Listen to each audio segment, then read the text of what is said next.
How dare you? Make our planet great again.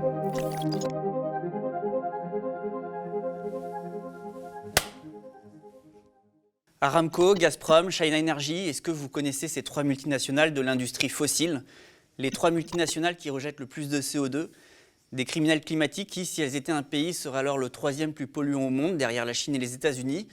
C'est l'objet d'une enquête du journaliste de Mediapart, spécialiste des questions climatiques, Michael Correa, notre invité du jour aux médias. Il est l'auteur de Criminels climatiques, enquête sur les multinationales qui brûlent notre planète aux éditions La Découverte. Un livre qui dévoile, je le cite, comment ces industries du charbon, du gaz et du pétrole élaborent une véritable bombe climatique et mettent en péril l'humanité. Michael Correa, bonjour. Bonjour. Alors merci d'avoir accepté notre invitation. Vous êtes là pour nous parler de votre enquête et de ces entreprises qu'on connaît peu, voire très peu, mais sur lesquelles on devrait se renseigner parce qu'il y a beaucoup à dire. Alors déjà, est-ce que vous allez bien ? Oui, ça va, que c'est un peu plombant d'enquêter là-dessus pendant 2 ans, mais il y a quand même, on en parlera après, il y a quand même à la fin de tout ça, il y a quand même des perspectives de lutte qui se dessinent, donc il y a quand même un petit horizon derrière ça. Mais effectivement, ça peut être plombant et les chiffres sont assez vertigineux. Mais effectivement, il y a la chance que, et ça on en parlera après, que le climat soit quand même quelque chose qui soit au carrefour des luttes. Et le fait que malgré que ces boîtes-là soient saoudiennes, chinoises ou russes, c'est des boîtes qui sont aussi enracinées en France. Donc il y a vraiment moyen de vraiment lutter contre ces mastodontes capitalistes. Oui, parce que justement, vous êtes focalisé sur ces trois mastodontes-là du fossile dans votre enquête, Aramco, Gazprom et China Energy. Pourquoi ? Alors qu'il y a une centaine d'entreprises qui ensemble sont responsables de 71% des émissions totales de CO2. Mais ces trois-là en particulier, vous dites que ce sont des bombes climatiques, notamment Aramco que vous désignez comme l'entreprise la plus climaticide au monde. Oui, au fait, il y a eu un classement, une étude qui date de juillet 2017 et dont les données ont été depuis actualisées chaque année, où effectivement on s'est aperçu qu'il y avait 100 multinationales, donc des industriels fossiles majoritairement, qui émettaient 71% des gaz à effet de serre depuis 1988. C'est pas anodin comme date, c'est la date de création du GIEC. C'est vrai qu'en regardant le listing, je m'attendais à avoir des boîtes qu'on connaît tous comme Shell, Total, Exxon, etc. Les trois premiers, je ne les connaissais pas, quoi. C'est vraiment Saudi Aramco, Gazprom et China Energy qui sont l'objet de l'enquête. Aramco, c'est vraiment très particulier. Quand on remonte jusqu'à 1965, c'est une date qui a été prise parce que c'est à partir de là qu'il y a un rapport de la Maison-Blanche d'enquête qui commence à se rendre compte qu'au fait, les industries ont un impact nocif sur le climat. Même à partir de 1965, on se rend compte qu'Aramco, elle est déjà en tête. Elle caracole déjà en tête des multinationales les plus climaticides. Pour donner un ordre d'idée, chaque année, elle émet quasiment 2 milliards de tonnes de CO2. Alors, une tonne de CO2 en volume, c'est à peu près un bus de 2 étages, là, les bus un peu à l'anglaise. Et en termes d'équivalent, c'est à peu près 4 fois et demi ce qu'émet la France chaque année. Donc, c'est vraiment une grande boîte climaticide. Elle est quand même assise sur 10% des réserves de brut mondiales. Et elle a notamment fait une entrée tonitruante sur le marché boursier. C'est une des stratégies qu'elle a mis en œuvre pour justement perpétuer cette espèce d'ère du carbone. En décembre 2019, cette boîte-là a fait un espèce de ballon d'essai. Ils se sont dit on va mettre 1,5% du capital sur les marchés boursiers pour voir un peu ce que ça donne. En quelques minutes, ils ont réussi à amasser plus de 25 milliards de dollars. Ils ont explosé le plafond, enfin le record qui était détenu par Alibaba, qui est le géant chinois de la vente en ligne. Quelques jours après, la boîte, et c'est toujours un peu plus ou moins actuellement le cas, elle valait 2000 milliards sur les marchés financiers. C'est plus que Amazon et Google réunis. Ce qui est totalement cynique, c'est que le jour même où ils font cette entrée en bourse, il y a Greta Thunberg qui est à la COP25 de Madrid, qui parle et on voit les États aussi qui applaudissent. Et pour terminer, petite cerise sur le gâteau de ce cynisme-là, 3 semaines après qu'elle est entrée en bourse, il y a JP Morgan Chase, qui est une des banques les plus climaticides au monde, qui a soutenu cette opération financière et qui est un des grands financeurs des industries fossiles. Il y a un rapport interne sur la stratégie d'investissement de cette banque qui fuit. C'est marqué noir sur blanc dans ce rapport. Ils commencent à se poser des questions quand même sur leur stratégie d'investissement. C'est marqué noir sur blanc. Faudra qu'à partir d'un moment, je cite, faudra qu'à partir d'un moment, les choses bougent pour que l'humanité puisse survivre. Donc c'est des gens qui sont pleinement conscients la dimension mortifère de leur business. Vous parlez de cynisme, mais justement, eux, ils se voient avec un avenir encore très important, puisqu'ils ont un appétit notamment très féroce pour le plastique, un appétit distingué pour transformer le pétrole en plastique. C'est quelque chose que vous racontez, c'est-à-dire que c'est une entreprise qui ne compte pas s'arrêter là, quoi. Non, en fait, si j'ai parlé de criminel climatique, c'est vraiment pas un mot anodin, quoi. Il y a quand même une avalanche de rapports scientifiques qui martèlent depuis des années qu'il faut stopper les énergies fossiles, qu'il faut 80% du pétrole, du gaz et du charbon pour faire, enfin, grosso modo, qui doivent rester sous le sol. Et justement, là, Et effectivement, oui, ils ont le projet d'augmenter, toutes ces boîtes, elles ont en moyenne le projet d'augmenter de 20% leur production d'ici 2030. Alors effectivement, le plastique, c'est la grande voie de valorisation du pétrole pour Aramco, notamment avec Total. Patrick Pouyanné, le PDG de Total, a dit il n'y a pas si longtemps que ça, grâce au plastique, l'industrie pétrolière a de beaux jours devant elle. On parle même de bioplastique. De bioplastique, effectivement. C'est l'objet notamment à Grand-Puy. De la grève qu'il y a eu en Seine-et-Marne. Mais effectivement, déjà aujourd'hui, on estime que la production de plastique, ce qu'on appelle la pétrochimie, parce que le plastique est composé à 99% de pétrole et de gaz. Aujourd'hui, il absorbe déjà 14% de la consommation de pétrole mondiale. C'est la plus grande source de croissance de la consommation de pétrole, quoi. En fait, on est en train de s'apercevoir qu'il y a tout un angle mort de la crise climatique, qui est cette production de plastique-là. On estime que d'ici 20 ans à peu près, on va plus consommer du pétrole pour produire du plastique que pour mettre de l'essence dans les voitures. C'est la grosse stratégie d'Aramco. Ils misent énormément sur une technologie assez effarante que je raconte dans le livre, c'est le Crude to Oil Chemicals. Le but, c'est de transformer directement un baril de pétrole brut en plastique, quoi. Ils disent que c'est une technologie disruptive, c'est vraiment leur mot, et révolutionnaire. En gros, ils estiment que ça pourra doubler la rentabilité du pétrole, quoi. Donc c'est assez glaçant quand on voit leur projet de continuer et d'accélérer, de nous inonder de plastique. Je rappelle quand même que toutes les 3 secondes, il y a une tonne de plastique qui est balancée dans les océans. Et là, pour eux, il y a un marché encore gigantesque. En Amérique du Nord, un Américain moyen, il consomme à peu près 100 kg de plastique par an. Un Asiatique, c'est entre 10 et 40 kg par an. Donc eux, ils se disent qu'il y a encore un marché incroyable à mettre en place. Et la grande stratégie que je raconte, entre autres, c'est, au-delà de cette technologie-là, c'est aussi de créer des grandes raffineries tout au long de l'Asie. Et encore une fois, pour essayer de raccorder à la France, il y a Total, qui a un projet à plus de 5 milliards d'euros en Arabie Saoudite, qui d'ici 2024 mettra en place cette méga raffinerie pour transformer du pétrole en plastique, quoi. Et justement, vous n'avez pas peur des mots quand même, parce que vous qualifiez sans sourciller de criminels climatiques ces multinationales, alors que leur activité, elle est légale, et même souvent en lien ou avec le soutien des États et des institutions publiques.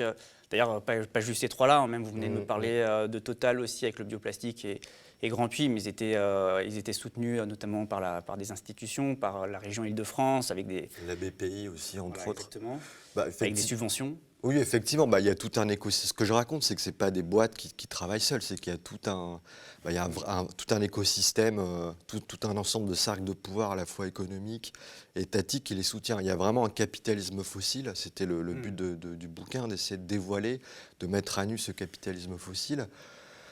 Alors pour faire vite, en termes d'État, effectivement, déjà c'est des boîtes publiques, au fait, c'est ça qui est assez effarant. Aramco appartient depuis 1980 à l'État saoudien. 70% des revenus de l'État saoudien proviennent de cette boîte-là. Donc c'est vraiment pour dire l'importance qu'elles ont. Gazprom, je le raconte, j'essaie de le décortiquer un peu dans le livre. C'est vraiment une boîte qui est très proche du clan Poutine. C'est vraiment ce qu'on appelle... ce que les journalistes d'investigation russes, qu'on avait encore à l'époque, appelaient le clan des Pétersbourgeois. C'est vraiment la bande de Poutine de la fin des années 90, quand il était à la mairie de Saint-Pétersbourg, qui vont faire main basse sur le secteur public qui se privatise à l'époque, avec la fin de l'URSS. Un exemple que je montre pour montrer à quel point Poutine est au service de Gazprom. Il y a un grand front arctique un grand front d'exploitation des fossiles en Arctique qui est en train de se monter. Il y a encore à peu près un quart des réserves de pétrole et de gaz sous les mers arctiques. Gazprom est en train de monter vers 2013 une plateforme d'extraction de pétrole. Il y a Greenpeace qui tente d'alerter l'opinion internationale et qui tente d'arraisonner la plateforme. Poutine va envoyer le FSB, qui sont quand même les redoutables services secrets russes, pour violenter les militants de Greenpeace, les tabasser et ensuite les emprisonner pendant plusieurs semaines.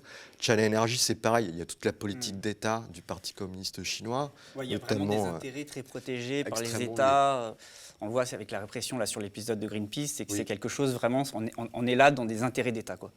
Sur la répression, oui, China Energy, à leur venir, c'est vraiment les intérêts stratégiques de l'État chinois.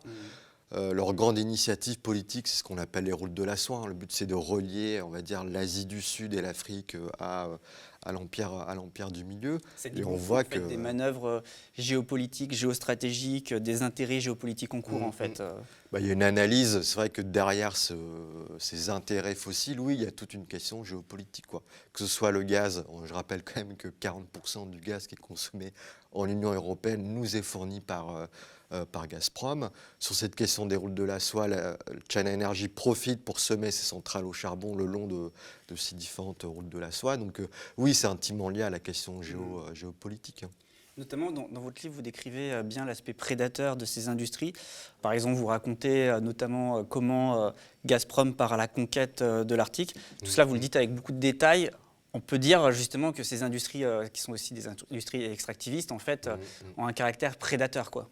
Oui, prédateur, même néocolonial, c'est ce que j'essaye un peu de démontrer. Effectivement, parce qu'on en parlait rapidement, il y a le front arctique, qui est un peu le nouveau territoire à coloniser industriellement parlant pour Gazprom. Bon, il y a Total aussi, encore une fois, qui est sur place. Ils viennent d'ouvrir un projet là. Leur zone d'exploitation, c'est aussi grand qu'un département comme le Vaucluse. Ce qui est totalement, encore une fois, cynique là-dedans, c'est qu'au fait, ce sont des entreprises, et Gazprom en particulier, donc qui émettent des volumes monstrueux de gaz à effet de serre, qui accélèrent du coup la fonte des glaces. Et du coup, ils ont un accès beaucoup plus facile, au-delà du cercle polaire, à ces réserves qui sont encore inexploitées. Donc c'est ça il y a une espèce de cercle, de cercle du mal comme ça qui s'auto-alimente. Sur China Energy, c'est un peu pareil. La dimension néocoloniale avec ces centrales au charbon, c'est que elles vont installer des centrales déjà dans des pays qui sont en première ligne de la crise climatique. Par exemple, au Bangladesh, je rappelle qu'il y a quand même 700 000 personnes chaque année qui doivent déménager de leur foyer pour fuir la montée des eaux. Donc, ils montent des centrales au charbon là-bas. Tout ça le long de la nouvelle route de la soie où ils essaiment. Exactement. Ils vont embaucher que du personnel chinois. Ce qui est terrible, c'est qu'il y a environ 40% de l'électricité qui arrive aux habitants parce qu'il n'y a même pas l'infrastructure énergétique, de transport de l'électricité. Il n'y a pas les fils, en gros, pour donner l'électricité aux habitants. Il y a la diplomatie de la dette aussi. En gros, ça veut dire les Chinois vont arriver, China Energy, arrive et leur dit on va vous construire une centrale au charbon, vous nous remboursez après. On est en train de se rendre compte que des pays comme l'Indonésie ou le Kenya, qui ont des centrales au charbon de China Energy, ont 70% de la dette. De colonialisme charbonnier dans le livre. Oui, c'est vraiment ça que je raconte. Il y a cette question-là de la dette qui est un des vecteurs aussi, une des logiques structurelles du colonialisme. Et puis, vous l'abordez un peu, il y a la question de la répression policière qui est terrible. Au Bangladesh, il y a eu un soulèvement populaire en 2016. Il y a de plus de 3000 villageois contre une des centrales au charbon de China Energy. Il y a eu plus de 5 morts. Au Kenya, il y a eu la même chose en 2018 aussi, un gros soulèvement populaire qui a été terriblement réprimé. Human Rights Watch a essayé d'alerter là-dessus. Toutes ces logiques-là de dette, d'embaucher du personnel du pays d'origine, de répression policière, etc., c'est vraiment des logiques propres à la colonisation. Donc, pour moi, oui, effectivement, il y a tout un néocolonialisme fossile qui est en train de se déployer actuellement par ces industriels-là. Et avec tout un écosystème financier autour, avec les banques notamment, ce capitalisme fossil là, dont vous parlez, qui est quand même une expression dont on de plus en plus parlé, qui a été popularisée notamment par Andreas Malm, ce trio charbon, pétrole, gaz, il se développe vraiment avec un écosystème financier autour de lui qui lui est favorable. Alors, on nous bassine quand même tous les jours pour dire qu'il n'y a pas d'argent pour faire la transition écologique. On estime que depuis fin 2015, donc c'est quand on a signé l'accord de Paris, jusqu'à fin 2019, l'industrie bancaire privée a mis 2000 milliards de dollars, a mis quasiment 2000 milliards de dollars dans les énergies fossiles. La banque la plus sale, c'est vraiment JP Morgan Chase, une banque américaine. Elle, sur la même période à peu près, elle a mis quasiment 200 milliards de dollars là-dedans. Ce qui est intéressant là-dedans, c'est qu'on a quand même Emmanuel Macron, qui nous martèle à chaque grande conférence climatique que la finance on peut l'orienter, on peut faire une finance verte et ça peut participer à la solution pour le climat. Enfin, je suis désolé, non. La finance, c'est pas la solution. Au contraire, c'est le problème, quoi. Il y a même les One Planet Summit, où justement, qui sont des sommets Exactement. pour la finance verte. C'est pendant le One Planet Summit qui fait ça. JP Morgan, juste pour l'anecdote, c'était une entreprise qui était sponsor de la COP26. Hein. Ils avaient dans les couloirs de la COP, qui était dans l'espace en tout cas réservé aux négociations, ils avaient tout un espace qui s'appelle le Resilience Hub, donc l'hub de la résilience. C'est un espace de débat géré par JP Morgan, où bien évidemment on parlait de la responsabilité des consommateurs et des individus, pas du tout des industriels fossiles, quoi. Après, ce qui est assez fou, c'est que nous, en France, on est en première ligne de ce financement-là. C'est-à-dire que les principales banques françaises, je pense notamment à la Société Générale, à BNP Paribas, ou même au Crédit Agricole, ces dernières années, elles ont augmenté leur financement fossile de 19% en moyenne chaque année, quoi. Leurs capitaux de ces banques françaises sont tellement climaticides, on va dire, qu'on estime que les six principales banques françaises, elles émettent en moyenne 8 fois plus de CO2 que l'ensemble des Français, quoi. C'est-à-dire, enfin, l'industrie bancaire française, c'est la banque la plus sale, c'est les banques les plus sales à l'échelle européenne, quoi. Ce qui est incroyable, c'est que, notamment lors de la dernière COP, la COP 26, il y a eu des débats sur la place des énergies fossiles et leurs responsabilités, mais on a l'impression que ces débats, elles n'arrivent pas jusque dans ces entreprises. Et pareil, même chose pour les rapports du GIEC, on a un peu l'impression que ces entreprises, elles continuent leur activité comme si les rapports du GIEC n'existaient pas, quoi. La question de la COP, c'est un peu compliqué. C'est-à-dire que c'est ça qui est totalement paradoxal. Les énergies fossiles, c'est pas dans le mandat des COP, quoi. En même temps, quand on suit les négociations, tout le monde parle là-bas du elephant in the room, quoi. C'est vraiment la question que personne ne va aborder. Là, pour la première fois, c'était historique, hein, dans l'accord final, les énergies fossiles sont mentionnées. Mais pour dire où est-ce qu'on en est, c'est-à-dire qu'au début, la première version disait de stopper les énergies fossiles. Le mot a été remplacé à la dernière minute par diminuer. Dire pour dire où est-ce qu'on en est. En même temps, il y a des lobbies, des délégations énormes C'est ce que de j'allais dire. l'industrie fossile. Ce qu'on s'est aperçu aussi, pour dire c'est quoi les rapports de force qui sont en jeu dans les couloirs de la COP, on s'est aperçu qu'il y avait plus de 500 lobbyistes de l'industrie fossile qui étaient à la COP 26. C'était la plus grosse délégation qui était là. La délégation était plus grande, cette délégation fossile, entre guillemets, était plus grande que celle des 8 pays qui sont en première ligne de la question climatique, quoi. Et quand on voit le listing des lobbies, effectivement, on voit des gens du ministère saoudien du pétrole, on voit des gens d'Aramco, on voit des gens de Total, quoi. Donc, mais effectivement, ils sont au courant, en fait. Ils lisent les rapports du GIEC. Total, on l'a su à l'automne dernier, depuis 1971, ils ont des rapports internes qui leur disent que leur activité industrielle est néfaste pour le climat. Pour des sociétés comme Aramco, c'est 1965, quoi. Donc, la notion de criminel, elle est importante parce qu'elle sous-entend aussi la question du procès. C'est des gens qui savent depuis 50 ans que leur activité est forcément nocive pour l'humanité et ils continuent coûte que coûte et malgré tout et en toute connaissance de cause à continuer et même à développer leur industrie. C'est-à-dire c'est des gens qui n'ont même pas ils n'ont même pas un plan de sortie, ils n'ont même pas un plan de stabilisation, ils n'ont même pas un plan de réduction, ce qui serait déjà terrible en vrai, vu la décennie fatidique, vu qu'on n'a plus que 8 ans pour essayer d'atteindre les 1,5 degrés. Au contraire, ils ont des plans d'expansion, quoi. Encore une fois, c'est 20% de production en moyenne dans les 10 ans à venir. C'est ça leur projet pour l'humanité, quoi. Oui, ils ne sont pas prêts à s'arrêter parce que notamment il y a un nouveau venu, enfin, il y a l'hydrogène qui est maintenant quand même quelque chose dont on parle beaucoup, quoi, sur le marché, qui intéresse beaucoup notamment Gazprom. Ce sont des entreprises qui vraiment se projettent, quoi, avec un avenir. Ils essayent de nous faire comprendre qu'ils ont des solutions technologiques. Ils disent, ne vous inquiétez pas, on gère très bien la situation et puis on a de l'argent pour faire des technologies. De la géo-ingénierie, tout Exactement. Alors, il y a 3 grandes technologies. Donc effectivement, il y a ce qu'on appelle le CCS, quoi. C'est la capture et la séquestration du carbone. Le but, c'est de mettre un espèce de dispositif qui absorbe le CO2 à la sortie des cheminées. Bon, le problème, c'est quand on fait les calculs, en gros, ça absorbe entre 0,5, en gros, ça absorbe moins de 1% de ce que l'usine rejette à chaque fois. Ça coûte extrêmement cher. Il n'y a qu'une vingtaine de dispositifs qui marchent pour le moment à travers le globe. L'Agence internationale de l'énergie a dit que D'ici 2030, il faudra augmenter ce type de dispositif de 4000%. Donc c'est complètement bidon. Il y a la plantation des arbres, ça c'est le grand dada, notamment d'Aramco, de Total aussi. Ouais. Aramco, par exemple, ils communiquent énormément sur le fait qu'ils ont planté plus de 5 millions de palétuviers pour absorber leur émission de CO2.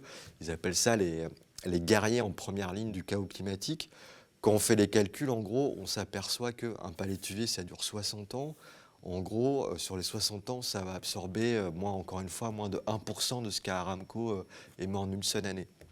Donc encore une fois, c'est totalement de la communication. Et bon, il y a la question de l'hydrogène que vous soulignez. On oublie souvent que l'hydrogène, c'est un peu le miracle. Tout le monde saute là-dessus. Macron a encore annoncé 7 milliards d'euros pour cette espèce de solution miracle-là. Ce qu'on est en train de se rendre compte, c'est qu'effectivement, c'est une énergie propre. Mais comment on produit cette énergie ? En gros, en Europe, il y a 95% de l'hydrogène produit qui provient du gaz et du pétrole, quoi. Donc c'est une énergie au fait qui en amont est extrêmement polluante. Pour faire de l'hydrogène vert, on commence à faire les calculs. Il y a des chercheurs français qui ont vu que si on voulait faire rouler les 3 millions de camions qui parcourent en ce moment l'Europe, il faudrait l'équivalent d'une surface comme l'Île-de-France en panneaux photovoltaïques, quoi. En puissance, c'est à peu près 150 réacteurs nucléaires. Donc c'est vraiment une fausse solution. Le dernier truc à essayer de trouver Gazprom, ils appellent ça de l'hydrogène bleu, c'est-à-dire que, ok, on va faire de l'hydrogène à partir du gaz, c'est un peu dégueulasse, mais on va mettre du CCS, c'est ce que je racontais au début, de la capture carbone au début. Donc c'est une solution qui est complètement foireuse, quoi. Vous aviez commencé l'entretien en disant que ces entreprises, elles ont aussi leurs racines en France. Oui. Quelle relation, justement, du coup, avec la France et ces entreprises? Parce que ce sont des entreprises, je le répète, qui sont russes, saoudiennes et chinoises, mais vous dites qu'elles sont ancrées également ici dans l'Hexagone. Alors, je vais vous donner 3 exemples pour les 3 entreprises. C'est une des choses qui m'a le plus effaré durant l'enquête. Bon, Aramco, par exemple, actuellement, ils ont un laboratoire extrêmement confidentiel à 10 km à vol d'oiseau de Paris, à un ruelle à Malmaison, derrière la Défense. C'est un laboratoire qui est hébergé par l'Institut français du pétrole, qui est une grande institution française. Là-dedans, de façon extrêmement secrète, donc, ils travaillent à l'optimisation des moteurs à essence. En gros, ils veulent augmenter le rendement des moteurs pour continuer à ce qu'on roule à l'essence. Bon, ça veut dire que quand même, je rappelle que Paris, c'est une des capitales européennes où on meurt le plus de la pollution automobile. À 10 km de là, on a le plus grand criminel climatique de l'histoire qui est en train de travailler en cheville avec une institution française pour continuer à nous faire rouler avec des moteurs à essence. L'Institut français du pétrole, c'est aussi une institution qui a créé un master spécial pour Aramco pour former des scientifiques qui vont être ensuite envoyés dans les centres de recherche d'Aramco. Sur Gazprom, c'est une entreprise qui est extrêmement enracinée en France. Elle est venue à la faveur de la libéralisation du marché imposé par Bruxelles, quoi. Ils me l'ont dit eux-mêmes, c'est quand ils ont été voir le ministère de l'économie, ils leur ont dit « venez parce que sinon Bruxelles va nous sanctionner, on est obligé d'ouvrir le marché à la concurrence ». Aujourd'hui, Gazprom a plus de 15 000, fournit du gaz à plus de 15 000 entreprises et collectivités. C'est des boîtes comme le géant de l'immobilier français Foncia, c'est Nantes Métropole, c'est l'Université de Strasbourg. Il y a même le ministère français de la Défense ou le Conseil ou le Parlement européen à Strasbourg qui m'ont tous les deux avoué du bout des lèvres que pendant un moment, ils avaient un contrat d'approvisionnement de Gazprom, quoi. Et China Energy, pour terminer, en mars 2019, il y avait une visite officielle de la Chine. Macron a accueilli la délégation à l'Élysée. Dans les couloirs, un contrat a été signé entre EDF et China Energy, tout simplement pour faire le greenwashing de cette entreprise-là, quoi. C'est-à-dire que EDF est actuellement en train de monter une ferme éolienne au large des côtes chinoises pour China Energy. La capacité électrique qui est montée, elle est ridicule par rapport aux centrales au charbon d'une boîte comme Central Energy.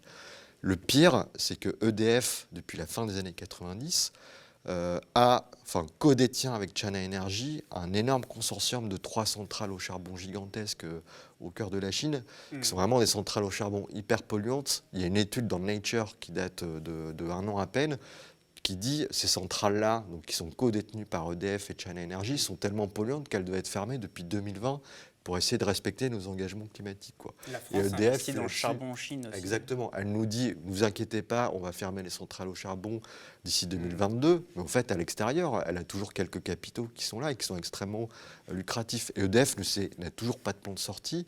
Moi, ils m'ont dit qu'ils vont juste... Enfin, leur seul horizon, pour l'instant, c'est 2030, quoi. Alors que je rappelle que c'était des centrales qui devaient fermer depuis au moins 2 ans, quoi.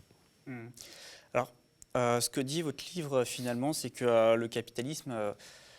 voilà, il n'est pas capable de s'arrêter, du moins d'arrêter les industries climaticides et d'intégrer les enjeux climatiques. Finalement, on a là affaire à une industrie qui n'a pas de morale, mais c'est le cadre du capitalisme aussi. Et ça illustre un petit peu le principe d'illimitation, l'idée que l'expansion du capitalisme elle est Exactement. illimitée et que ces industries prédatrices, elles ne vont jamais s'arrêter, quoi. Oui, bah, c'est le propre, c'est le moteur même du capitalisme. C'est que tant qu'il y a des réserves, on va y aller. C'est ce que montre très bien. Il y a tout un débat depuis quelques semaines qui est assez intéressant sur le fameux Don't Look Up, ce fameux film où, malgré des vrais faits scientifiques, on voit que la communauté, en tout cas les États, ne réagissent pas. Il y a une phrase qui est assez intéressante, je pense, de Jason Hickel, qui est un anthropologue américain, qui dit ce que montre ce capitalisme fossile-là, et il réagissait en lien avec Don't Look Up, c'est que on a une société occidentale, en tout cas, qui n'est non pas construite autour de la science, mais qui est construite autour du capital. Donc, quand la science réagit et elle réagit dans les sens des intérêts du capital, elle va être écoutée, mais dès qu'elle se met dans les vents contraires du capital, au contraire, c'est quelque chose qui est beaucoup plus embarrassant, quoi. Mais effectivement, il y a ce moteur infernal, et de toute façon, Karl Marx en parlait déjà très bien dès le milieu du XIXe siècle, c'est le moteur propre du capitalisme, de s'auto-alimenter, de s'auto-croître, quoi. Donc, il y a vraiment une question politique que met en avant cette question du capitalisme fossile. C'est la question des différents fronts de lutte qu'on peut essayer de dessiner contre ces mastodontes, quoi, qui peut être à la fois des fronts, à la fois de régulation étatique, c'est une grande question politique, c'est une question aussi de front juridique, hein. Encore une fois, le mot criminel, il n'est pas anodin, mais aussi un vrai front de lutte concret et direct face à ces infrastructures fossiles, quoi. Parce que tout à l'heure, vous disiez que c'est vraiment au carrefour un petit peu de toutes les luttes, là, le climat. Vous m'avez parlé même de la dimension coloniale dès qu'il s'agit de l'industrie fossile. On l'a vu notamment par rapport à China Energy, vous le racontez dans votre livre, il y a eu des grèves ouvrières en Indonésie. Voilà, il existe des contestations à ces projets. On a évoqué par rapport à Total la grève de Grandpuits dans la raffinerie en Seine-et-Marne. De façon générale, on le rappelle, quoi, les ouvriers, souvent, ils sont victimes en première ligne exactement de ces industries. Il y a des possibilités de lutte, de contestation, et il y a quelque chose aussi, il y a une conscience sur la question du capitalisme fossile qui monte, quoi. Mais je pense qu'il y a cette chance-là du climat qui est quand même au carrefour des principales luttes, des grandes luttes pour l'émancipation, quoi. Effectivement, bon, la question coloniale, on l'a quand même beaucoup abordée durant l'entretien. Bon, il n'y a pas de statistiques ethno-raciales en France, mais par exemple aux États-Unis, Black Lives Matter a fait un gros travail là-dessus. Ils se sont rendus compte, par exemple, qu'un Africain américain avait plus de 1,5 fois de chance de risque d'être victime des pollutions de l'industrie fossile, quoi. C'est vraiment la question du racisme environnemental, effectivement, qui est au cœur de ça. Bon, sur la question sociale, c'est un chiffre qu'on commence à voir de plus en plus. En France, 1% des plus riches émettent 8 fois plus de gaz à effet de serre que 50% les plus pauvres. Donc la question de classe, là, elle est éminemment prégnante. Les Gilets jaunes nous l'ont très bien montré avec la taxe carbone, le projet de taxe carbone de Macron. C'est une taxe carbone qui impactait 5 fois plus les 10% les plus pauvres que les 10% les plus riches, quoi. Et effectivement, il y a des passerelles à tisser, à créer avec le monde ouvrier. Autochtones aussi, qui luttent contre les pipelines, notamment. Contre les Papanouilles, il y a eu une grande lutte dans le Dakota du Nord avec les Amérindiens contre un gigantesque oléoduc qui devait traverser une réserve indienne. Il y a tout ce qu'on appelle la compensation carbone aussi. C'est un grand champ de lutte aujourd'hui. Donc la compensation, je rappelle, c'est vraiment les entreprises qui peuvent acheter des crédits, des quotas de CO2. Et souvent, ça se passe dans les pays du Sud où effectivement, il y a de grandes réserves forestières et potentiellement, alors ça c'est leur calcul encore une fois complètement bidon, qui peuvent stocker du carbone On l'a beaucoup vu notamment durant la COP26, hein, énormément de militants des pays du Sud disaient qu'encore une fois c'était un néocolonialisme qui était mis en place. On voyait que les peuples autochtones essayaient de lutter pour leurs droits et essayaient d'inscrire ça dans le pacte final de Glasgow pour dire qu'effectivement ils étaient en première ligne de ce capitalisme prédateur, puisqu'il y a vraiment une appétence aujourd'hui de ces grandes boîtes pour essayer de faire main basse sur des zones forestières, notamment en Amazonie ou en Afrique de l'Ouest, pour acheter des stocks de carbone. En gros, c'est un droit de polluer, hein, cette question-là. C'est vraiment une institutionnalisation du greenwashing de grande ampleur, quoi. Donc oui, il y a le social, il y a les droits autochtones, il y a aussi une perspective féministe là-dedans. Bon, il y a toute l'histoire de l'écoféminisme déjà qui faisait un grand lien entre l'exploitation de la nature et l'exploitation du corps féminin. On est aussi en train de s'apercevoir qu'on parle de masculinité toxique, et là je pense qu'on peut le prendre vraiment au sens littéral du terme. Il y a des études qui datent de l'été dernier qui montrent qu'en gros, les hommes émettent 16% de plus de gaz à effet de serre que les femmes, notamment, entre autres, à cause des signes extérieurs de virilité, comme le fait d'avoir une grosse voiture, d'avoir une alimentation plus carnée, etc., quoi. Et puis pour terminer, et ça pour moi c'est une question pleinement d'actualité, bon, il y a la question aussi antifasciste. Le GIEC, dans son dernier rapport en août dernier, a fait ce qu'ils appellent des modèles sociétaux. Ils disent que si on continue comme aujourd'hui, en gros c'est l'accroissement, il dit ça, hein, c'est l'accroissement des inégalités sociales et l'accroissement des nationalismes, on s'oriente vers 3 à 3,5 degrés de réchauffement climatique, quoi. Éric Zemmour, c'est quelqu'un qui s'affiche pleinement comme quelqu'un de climato-sceptique. On a aussi tout le discours de Marine Le Pen, qui a une vraie obsession contre les éoliennes. Donc on voit comment l'antifascisme, l'antiracisme, les luttes coloniales, la question féministe et les luttes de classe, elles se croisent ou elles sont au carrefour du climat. Et c'est ce que je dis un peu à la fin du livre, quoi. C'est-à-dire que se mobiliser dans la rue, à l'instar des Gilets jaunes, lutter contre le patriarcat, être dans du militantisme antiraciste, tout ça, in fine, participe à briser le statu quo climatique actuel. On parle de capitalisme fossile, mais on pourrait peut-être aussi parler de fascisme fossile, en fait. Oui, exactement. Bah, ça, c'est vraiment toute l'histoire du fascisme. Enfin, tout le régime déjà hitlérien et mussolinien était beaucoup appuyé, en tout cas toute la propagande était vraiment mettait en tout cas énormément en avant l'industrie automobile, l'industrie, ou en tout cas aussi l'industrie du charbon. C'est vrai que les grandes dernières figures, on va dire, fascistes fossiles, bon, il y a Bolsonaro, il y a Trump aussi. Je rappelle qu'un des premiers gestes de Trump, quand il arrive à la Maison-Blanche, c'est de se retirer de l'accord de Paris. Pour son investiture, on s'est rendu compte que ExxonMobil, Chevron et BP ont mis chacun 500 000 $ au pot pour payer son investiture, quoi. Donc on voit vraiment comment fascisme et capitalisme fossile sont étroitement imbriqués. Pour faire un petit dernier parallèle, ce qui est assez intéressant, par exemple, c'est tout le discours, j'en reviens, c'est le discours de Marine Le Pen autour des éoliennes, quoi. Ce qui est assez marrant, c'est pas moi qui le montre, c'est le collectif Zenkind, hein, dont fait partie notamment Andreas Malm, qui montre qu'au fait, on peut faire des parallèles entre le discours qu'a l'extrême droite contre les minarets. C'est un peu les mêmes éléments de discours que celui contre les éoliennes. Ça veut dire que ça prend de l'espace, ça fait du bruit, ça défigure nos paysages, etc. Ce qui est intéressant pour les minarets comme pour les éoliennes, et c'est pour ça que l'extrême droite est en furie, c'est que ça visibilise une réalité sociale qu'ils ne veulent pas voir. Pour les minarets, ils ne veulent pas voir le fait que l'immigration, en tout cas les personnes immigrées, ont toute la légitimité de vivre leur vie. Et pour l'éolienne, ça met en avant la réalité sociale de la production énergétique, quoi. C'est la même chose avec la question du paysage qu'il faut sauvegarder, qui ne doit pas être défiguré par les centrales électriques et par les centrales photovoltaïques, et par les éoliennes. Cette image du paysage éternel qu'il ne faut pas défigurer, c'est le même discours qu'il y a autour de la race, hein, la race pure, éternelle, et qui n'est pas du tout quelque chose qui évolue dans le temps, quoi. Exactement. Bon, pour conclure, ce qu'on peut voir, c'est que finalement, à chaque fois, ce sont les mêmes mécanismes qu'on retrouve. Sur le fond, ce que vous racontez sur ces 3 entreprises, on pourrait le raconter aussi peut-être avec les autres entreprises du fossile, notamment les 6 super majeurs. On a évoqué plusieurs fois, notamment Total Énergie. Voilà, on a affaire à des mécanismes qui reviennent sans cesse, quoi. C'est ce que j'essaie de mettre à nu dans le livre et pour justement essayer de mieux lutter. Effectivement, on retrouve les mêmes dynamiques de greenwashing. Hein. Ça, c'est une grande chose aujourd'hui systémique à ces entreprises-là. On en a très peu parlé, mais il y a la question du soft power, effectivement. Des boîtes comme Total Energy, elles ont investi autant dans le football que dans la culture aussi. Hein. Il y a des luttes qui ont eu lieu à Sciences Po et au Louvre, effectivement. Il y a la question, effectivement, de la financiarisation et de l'appui des grandes banques. Il y a le soutien des États, le néocolonialisme aussi. Hein. Je rappelle que Total a des grands projets de compensation carbone en République du Congo.